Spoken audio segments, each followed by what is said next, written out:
இது ஃபர்ஸ்ட் மலேசியாவின் செய்திகள் உங்களுக்காக.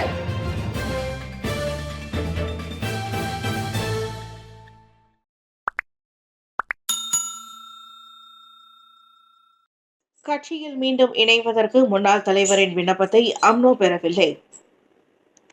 பதவி நீக்கம் செய்யப்பட்ட முன்னாள் தலைவரிடம் இருந்து கட்சி திரும்புவதற்கு எந்தவொரு விண்ணப்பத்தையும் அம்னோ பெறவில்லை என அதன் தலைவர் டத்தோஸ்ரீ டாக்டர் அகமது சாஹித் ஹமீதி தெரிவித்திருக்கிறார். இதுவரை எந்த விண்ணப்பமும் இல்லை. அவ்வாறு இருந்தால் நாங்கள் விண்ணப்பத்தை நிர்வாக குழுவிற்கு எடுத்து சென்று பின்னர் அம்னோ உச்சமன்ற கூட்டத்திடம் வழங்குவோம் என சாஹித் கூறினார். ஜனவரி அல்லது அடுத்தடுத்த மாதங்களில் கூட்டம் நடத்தப்படலாம் என்று அவர் கூறினார். நீக்கம் செய்யப்பட்ட மற்றும் இடைநீக்கம் செய்யப்பட்ட கட்சி தலைவர்களின் மறுபிரவேசத்தை பரிசீலிக்க அம்னோ தயாரா என்று கேட்டதற்கு பதில் அளித்த போது சாஹித் இதனை தெரிவித்தார். அம்னோ இளைஞர் பிரிவின் முன்னாள் தலைவர் கைரி ஜமாலுடன் கட்சியில் இருந்து நீக்கப்பட்டதோடு முன்னாள் உதவி தலைவர் டத்தோஸ்ரீ ஹிசாமுடீன் ஹுசைன் மற்றும் அம்னோ முன்னாள் தகவல் பிரிவு தலைவர் ஷரில் ஜம்ரான் இடைநீக்கம் செய்யப்பட்டனர். முன்னாள் பாசிர் சலாக் நாடாளுமன்ற உறுப்பினர் டத்தோஸ்ரீ தஜுதீன் அப்துல் ரஹ்மானின் இடைநீக்கத்தை அம்னோ உச்சமன்றம் உடனடியாக மீட்டுக் கொள்வதாக நவம்பர் 25 ஊடகங்கள் தகவல் வெளியிட்டன. டாக்டர் ராமசாமிக்கு வெளிநாடு செல்ல தடை, புத்ரஜயாவின் உத்தரவு என உரிமை கட்சி கூறுகிறது.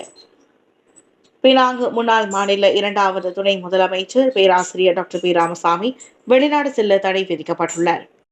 இன்று காலை இந்தோனேஷியா ஆட்சியவுக்கு பயணமான போது உரிமை கட்சியின் தலைவருமான அவரை குடிநுழைவுத்துறை தடுத்து நிறுத்தியது.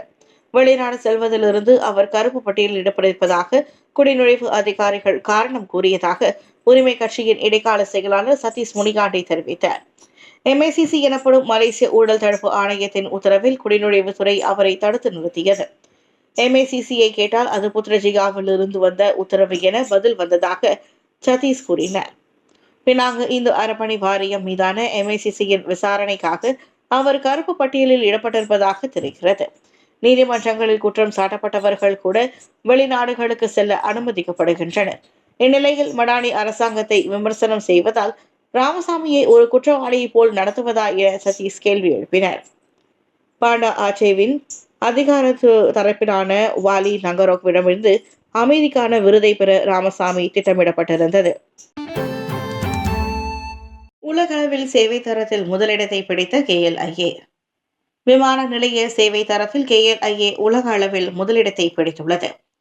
355 விமான நிலையங்கள் அடங்கிய உலக அடைவு நிலை தரவரிசையில் KLIAவுக்கு 5 முழுமை மதிப்பெண்கள் கிடைத்துள்ளன. சேவை தரத்தில் ஆக மோசம் என்றால் 1 புள்ளியும், ஆக சிறந்தது என்றால் 5 புள்ளியும் வழங்கப்படுகிறது. ஒட்டுமொத்த திருப்தியில் உலக சராசரி மதிப்பெண்கள் 4.32 உள்ள நிலையில் KLIA 5 புள்ளிகளை பெற்று பரபரப்பை ஏற்படுத்தியுள்ளது. பல பிரிவுகளில் KLIA 5 முழு மதிப்பெண்களை பெற்றிருக்கிறது. சுங்க விவகாரத்தில் சராசரியாக 4.88 மதிப்பெண்களும், ஆசிய பசிபிக் வட்டாரத்திற்கான சராசரியில் 2.77 மதிப்பெண்களும், ஆண்டுக்கு 40 மில்லியன் பயணிகளை கையாளும் விமான நிலையங்களின் பிரிவில் 4.42 புள்ளிகளையும் KLIA பெற்றுள்ளது.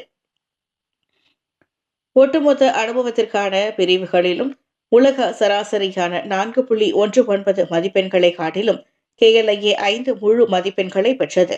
இவ்வாண்டு ஜூலை 1 முதல் செப்டம்பர் 12 வரை நடத்தப்பட்ட இந்த ஆய்வில் 16 வயதுக்கும் மேற்பட்ட 352 பயணிகளிடம் கருத்துகள் கண்டறியப்பட்டன. தென்கொரியாவில் பாதுகாப்பு நடவடிக்கைக்காக தூதரக அலுவலகத்தில் பதிவு செய்வீர், மலேசியர்களுக்கு கோரிக்கை. தென்கொரியாவில் வசிக்கும் அல்லது அந்நாட்டிற்கு வருகை புரியும் மலேசியர்கள் முன்னெச்சரிக்கை நடவடிக்கைகளை எடுக்கவும், உள்ளூர் அதிகாரிகளால் வழங்கப்படும் வழிகாட்டுதல்களை எப்போதும் பின்பற்றும்படியும் அரசாங்கம் ஆலோசனை தெரிவித்திருக்கிறது.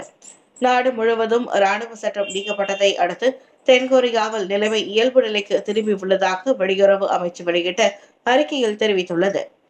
தற்போதைய தகவல் மற்றும் சரியான நேரத்தில் உறுதியை கேட்டுக்கொள்ளப்பட்டிருக்கிறார்கள் என்று அந்த அறிக்கையில் தெரிவிக்கப்பட்டுள்ளது. தூதரக உதவி தேவைப்படுபவர்களுக்கு சியோலில் உள்ள மலேசிய தூதரக எண்ணை தொடர்பு கொண்டு அல்லது mwoul@kln.gov.my என்னும் மின்னஞ்சலில் தொடர்பு கொள்ளலாம். 17 மில்லியன் மலேசியர்களின் மை கார்டு தரவுகள் கசிவா? எக்ஸ் தளத்தில் வெளியான பகீர் தகவல். 17 மில்லியன் மலேசியர்களின் மைகார்டு அடையாள அட்டைகளின் தரவுகள் கசிந்து கள்ள சந்தையில் விற்கப்பட்டிருப்பதாக அதிர்ச்சி தகவல் வெளியாகியுள்ளது. Fusion intelligence centre at steel mole எனும் எக்ஸ் தளத்தில் இது அம்பலமாகியுள்ளது. கசிந்த மைகார்டு அட்டைகளின் மாதிரிகள் அந்த கள்ள சந்தையில் பகிரங்கமாக பகிரப்பட்டுள்ளதாக அந்த எக்ஸ் தள பக்கம் கூறியது. தனிப்பட்ட விவரங்கள் இப்படி பேரளவில் கசிந்திருப்பதானது பெரும் பாதுகாப்பு அச்சுறுத்தலை ஏற்படுத்தியுள்ளது. இது அடையாள திருட்டு, நிதி மோசடி போன்ற கடுமையான குற்றங்களுக்கு இட்டு செல்லலாம் என ஃபியூஷன் இன்டெலிஜென்ஸ் சென்டர் ஐயம் தெரிவித்தது. எனினும் இது பற்றி அரசாங்க தரப்பிலிருந்தோ போலீசோ இன்னும் கருத்துரைக்கவில்லை. இதற்கு முன் 2022ஆம் ஆண்டு மேபேங்க், SPR எனப்படும் மலேசிய தேர்தல் ஆணையம் மற்றும் துணைக்கோள ஒளிபரப்பு நிலையமான ஆஸ்ட்ரோ ஆகியவற்றின் 13 மில்லியன் பயனர்களின் சுய விவரங்கள் கசிந்ததாக பென்டாக்வா டெக்னாலஜி என்ற முகநூல் பக்கம் அம்பலப்படுத்தியிருந்தது. பயனர்களின் பெயர்கள், பெற்றோர்களின் பெயர்கள், பிறந்த தினம், வீட்டு முகவரி, அடையாள அட்டை எண் போன்ற விவரங்கள் அப்போது கசிந்ததாக கூறப்பட்டது. கோலாலம்பூரில் சூதாட்டத்தினால் 1,80,000 ரிங்கெட் கடன் சுமை. மகனுடனான உறவை குடும்பத்தினர் முறித்துக் கொண்டனர். 1,80,000 ரிங்கெட் கடன் சுமை காரணமாக 27 வயது மகன் மீண்டும் காணாமல் போனதால் அவனுடனான உறவை முறித்துக் கொள்வதாக அவனது குடும்பத்தினர் அறிவித்துள்ளனர். கடன் கொடுத்தவர்களினால் பல ஆண்டுகள் தொல்லைக்கு உள்ளானதை தொடர்ந்து தனது மகனுடனான உறவை முழுமையாக துண்டித்துக் கொள்வதற்கு ஒரு குடும்பம் செய்தியாளர்களிடம் தெரிவித்தது. 2018ஆம் ஆண்டில் தனது மகனின் கடன் சுமை 2 லட்சம் ரிங்கெட் அதிகரித்ததை தொடர்ந்து கடன் கொடுத்தவர்களிடம் இருந்து தப்புவதற்காக அவன் கெடாவிற்கு தப்பிச் சென்றதாகவும், இதனால் தனது மறைந்த கணவரின் காரை விற்றதோடு அவரது காப்புறுதி தொகையை மீட்டு கடனை தீர்த்ததாக பெரும் வேதனையோடு அந்த இளைஞனின் தாயார் தெரிவித்தார். 6 ஆண்டுகளுக்கு பிறகு இணைய சூதாட்டம் மற்றும் விளையாட்டு பந்தயத்தில் ஈடுபட்டு கடனுக்கு உள்ளாகியதால் அவனுடனான உறவை முறித்துக் கொள்வதை தவிர வேறு வழி இல்லை என அந்த இளைஞனின் மூத்த சகோதரியும் தெரிவித்தார்.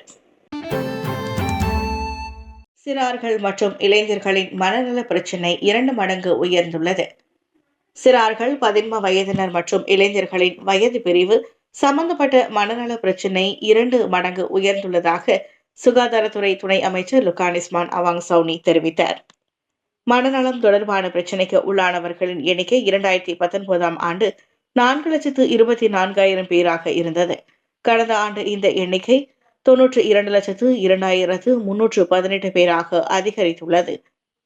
பள்ளி மாணவர்கள் மற்றும் உயர்கல்வி நிறுவனங்களின் மாணவர்கள் சம்பந்தப்பட்ட மனநல பிரச்சினைகளின் புள்ளி விவரங்களை தெரிவிக்கும்படி லெடாங் நாடாளுமன்ற தொகுதியின் பக்கத்தான் ஹரபான் சைட் இப்ராஹிம் சைட்னோர் எழுப்பிய கேள்விக்கு பதிலளித்த போது லுகானிஸ்மான் இத்தகவலை வெளியிட்டார். மேலும் கடந்த 10 ஆண்டுகளில் தற்கொலை செய்து கொள்பவர்களின் எண்ணிக்கையும் அதிகரித்துள்ளது. 2012ஆம் ஆண்டில் 7.9 விழுக்காடாக இருந்த தற்கொலை செய்து கொள்ளும் இளைஞர்களின் எண்ணிக்கை கடந்த 2022ஆம் ஆண்டு 13.1 விழுக்காடு உயர்ந்ததாக லுகானிஸ்மான் கூறினார். தேசிய மனநல சுகாதார மையத்தை நிறுவுவதற்கும் குழந்தைகள் மற்றும் 13 வயதோருக்கான மனநல செயல் திட்டத்தை உருவாக்குவதற்கும் தனது அமைச்சு நடவடிக்கை எடுத்துள்ளது என்றும் அவர் தெரிவித்தார். மீபாவின் தமிழ் பள்ளிகளுக்கு இடையிலான கால்பந்து போட்டிக்கு தான் ஸ்ரீ விக்னேஸ்வரன் 1 லட்சம் ரிங்கெட் நிதியுதவி. மீபா ஏற்பாட்டில் 3வது முறையாக களம் காணவுள்ள தமிழ் பள்ளிகளுக்கான கால்பந்து போட்டிக்கு மாய்காவின் தேசிய தலைவர் தான் ஸ்ரீ விக்னேஸ்வரன் 1 லட்சம் ரிங்கெட் நிதியுதவி வழங்கியுள்ளார். இதனை மாய்காவின் விளையாட்டு பிரிவு தலைவர் ஆண்ட்ரூ டேவிட் தெரிவித்தார். மலேசிய இந்தியர் கால்பந்து சங்கமான மீபா ஏற்பாட்டில் தமிழ் பள்ளிகளுக்கு இடையிலான தேசிய கால்பந்து போட்டி எதிர்வரும் டிசம்பர் 7 மற்றும் 8ஆம் தேதிகளில் பினாங்கு USM கோப்பா அரேனா திடலில் நடைபெறவிருக்கிறது. இதற்கு மாய்கா பக்கபலமாக இருந்து துணை புரியும் என்று மாய்காவின் உச்சமன்ற உறுப்பினருமான ஆண்ட்ரூ டேவிட் தெரிவித்தார். தமிழ் பள்ளி மாணவர்கள் மத்தியில் கால்பந்து போட்டியை ஊக்குவிக்கும் விதமாக ஒவ்வொரு ஆண்டும் இப்போட்டியை நடத்தி வருவதாக மீபாவின் தலைவர் அன்பானந்தன் தெரிவித்தார். இதனிடையே இவ்வாண்டு மாய்காவுடன் கைகோர்த்து MIED மற்றும் பெர்ஜயா குரூப் ஆதரவுடன் இணைந்து இப்போட்டியை நடத்துவதாக அவர் கூறினார். இந்த போட்டியில் ஆண்கள் மற்றும் பெண்கள் என 80 குழுக்கள் பங்கேற்பதாக நேற்று நடைபெற்ற செய்தியாளர் சந்திப்பு கூட்டத்தில் அன்பானந்தன் தெரிவித்தார். மீபாவின் தமிழ் பள்ளிகளுக்கு இடையிலான கால்பந்து போட்டிக்கு தான்சி விக்னேஸ்வரன் 1,00,000 ரிங்கெட் நிதியுதவி. மீபா ஏற்பாட்டில் 3வது முறையாக களம் காணவுள்ள தமிழ் பள்ளிகளுக்கான கால்பந்து போட்டிக்கு மாய்காவின் தேசிய தலைவர் தான்சி விக்னேஸ்வரன் 1,00,000 ரிங்கெட் நிதியுதவி வழங்கியுள்ளார். இதனை மாய்காவின் விளையாட்டு பிரிவு தலைவர் ஆண்ட்ரூ டேவிட் தெரிவித்தார். மலேசிய இந்தியர் கால்பந்து சங்கமான மீபா ஏற்பாட்டில் தமிழ் பள்ளிகளுக்கு இடையிலான தேசிய கால்பந்து போட்டி எதிர்வரும் டிசம்பர் 7 மற்றும் 8ஆம் தேதிகளில் பினாங்கு USM கோப்பா அரேனா திடலில் நடைபெறவிருக்கிறது. இதற்கு மாய்கா பக்கபலமாக இருந்து துணை புரியும் என்று மாய்காவின் உச்சமன்ற உறுப்பினருமான ஆண்ட்ரூ டேவிட் தெரிவித்தார். தமிழ் பள்ளி மாணவர்கள் மத்தியில் கால்பந்து போட்டியை ஊக்குவிக்கும் விதமாக ஒவ்வொரு ஆண்டும் இப்போட்டியை நடத்தி வருவதாக மீபாவின் தலைவர் அன்பானந்தன் தெரிவித்தார். இதனிடையே இவ்வாண்டு மாய்காவுடன் கைகோர்த்து MIED மற்றும் பெர்ஜயா குரூப் ஆதரவுடன் இணைந்து இப்போட்டியை நடத்துவதாக அவர் கூறினார். இந்த போட்டியில் ஆண்கள் மற்றும் பெண்கள் என 80 குழுக்கள் பங்கேற்பதாக நேற்று நடைபெற்ற செய்தியாளர் சந்திப்பு கூட்டத்தில் அன்பானந்தன் தெரிவித்தார். ஜொஹூரில் இணைய சூதாட்ட கும்பல் முறியடிப்பு, 35 வெளிநாட்டினர் உட்பட 71 பேர் கைது.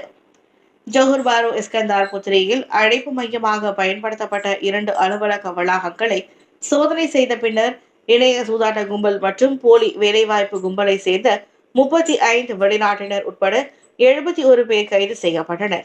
வர்த்தக குற்றவியல் விசாரணைத்துறை மேற்கொண்ட முதல் சோதனை நடவடிக்கையில் 80,000 ரிங்கெட் மற்றும் 2வது சோதனை நடவடிக்கையில் 1,45,000 ரிங்கெட் பறிமுதல் செய்யப்பட்டதாக ஜொஹூர் மாநில போலீஸ் தலைவர் குமார் தெரிவித்தார். இணைய சூதாட்ட மையத்தில் அழைப்பு மேற்கொள்ளப்பட்ட முதல் சோதனையில் 26 முதல் 44 வயதிற்குட்பட்ட 18 வெளிநாட்டவர்கள் கைது செய்யப்பட்டனர். அங்கு 27 கை தொலைபேசிகள், 18 மடிக்கணினிகள், 12 மானிட்டர்கள், இணைய சேவைக்கான 3 மோடம்கள் உள்ளிட்ட பல பொருட்கள் பறிமுதல் செய்யப்பட்டன. இந்த இணைய சூதாட்ட மோசடி கும்பல் கடந்த மாத தொடக்கத்தில் செயல்பட தொடங்கியதோடு உள்நாடு மற்றும் வெளிநாட்டு சந்தைகளுக்கு ஆன்லைன் சூதாட்ட விண்ணப்பங்களை உருவாக்கி விற்பனை செய்வதற்கான நடவடிக்கைகளை மேற்கொண்டது.